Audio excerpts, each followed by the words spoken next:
Extending from 4 universities and across the state of Missouri, University of Missouri Extension offers real-world, hands-on, research-based approaches to some of the most pressing challenges in Missouri, including agricultural growth and stewardship, workforce and community development, and educational access.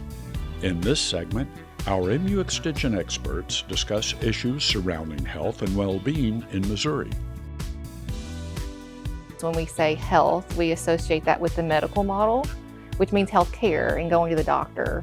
And so we kind of separate that from all of the preventive things that help us to get and stay healthy, and maybe avoid having to get a lot of medical care. When we think about health, we think a lot about a person's individual abilities to impact their health, or that health is between someone and their doctor. And I think well-being really asks us to consider all the other things that are impacting a person's health. If patients are treated with civility and actually listened to, I think that builds up the trust. Patient outcomes increase if the patients trust their provider.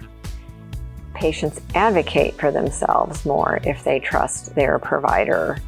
I think we've talked a lot about individual health. You asked about the well-being of a person, and we talked about all those characteristics, but community health plays into the differences in counties and things like that too. So if your community is set up to create safe places to be physically active, or having physicians in the area or other specialties in the area, things like that the community health contributes to your personal and individual health.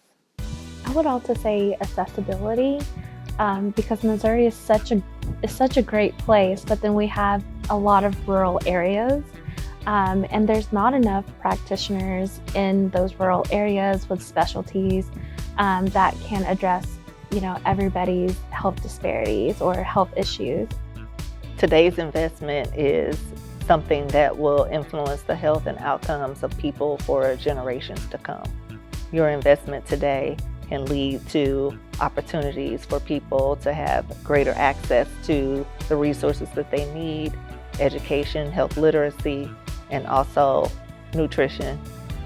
I see my role in the field as connecting with community members, being that connection point between the community and the university, as well as someone who can gather other voices in the community, other leaders and community members, to have conversations that can lead to change.